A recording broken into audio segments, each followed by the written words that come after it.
Today we're going to talk about covering fondant cakes. It's pretty basic, but it does take a lot of practice. I'm sure I'm going to make it look pretty easy, but just because I've had a good amount of experience with fondant. So I start with a piece of fondant that I believe is going to be big enough to cover my cake. This is a 6-inch cake. I have it elevated on top of my cake round. The elevation I use is always smaller in diameter than the cake itself, and I'm using just one of my big cutters for this. So what I'm going to do is I put a little bit of cornstarch onto the cutting surface. That's okay. It's kind of like how you would with flour with pie dough, but I use either cornstarch, potato starch, or powdered sugar. In this case I'm using cornstarch. And then I just kind of spread it out in front of me. I just keep rolling and I keep rotating it as you would a pie dough, making sure that that the fondant isn't sticking to the board anywhere.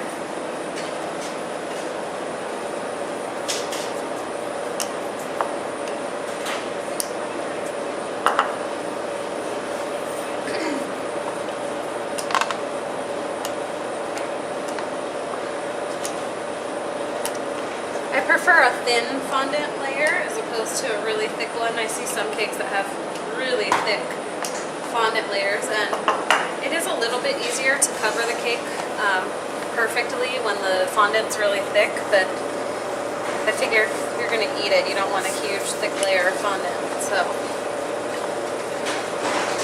after I've got it rolled out to the thickness that I like, see how thin it is.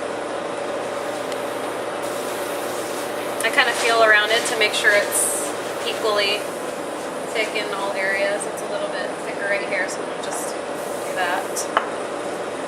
Then I take my cake and I kind of place it over and make sure I've got at least 4 inches of clearance on all sides of the cake so that I know that it's going to cover the cake. And I pick it up gently. I just kind of work my hands underneath it and my forearms. And I carefully lift it like so. I start with the side that's closest to me.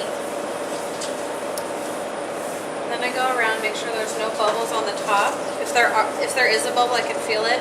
I lift the side of it and I kind of just push it through.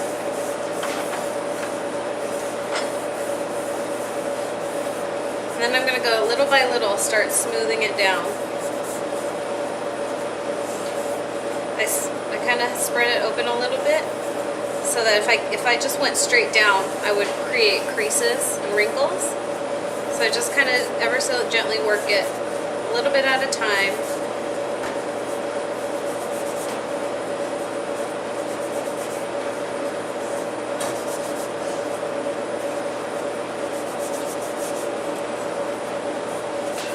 And I might get a wrinkle toward the bottom, but just have to decorate that part to cover the mistake.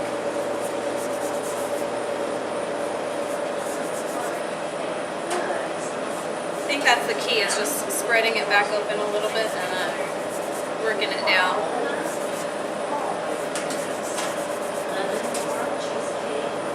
So I've got a little bit of a rip there, so I'm going to push it back up, just smooth it again.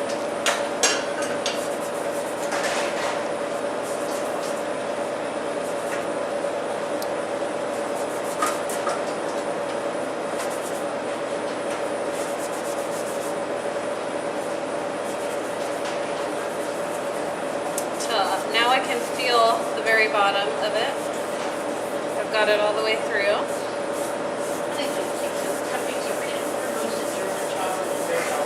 And then I just kind of go around and make sure it's secured on all sides.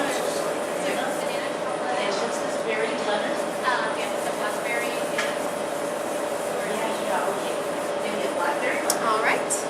And now I'll just cut the excess with a fine paring knife. I like to dredge it a little bit in the cornstarch so it doesn't stick when I'm cutting.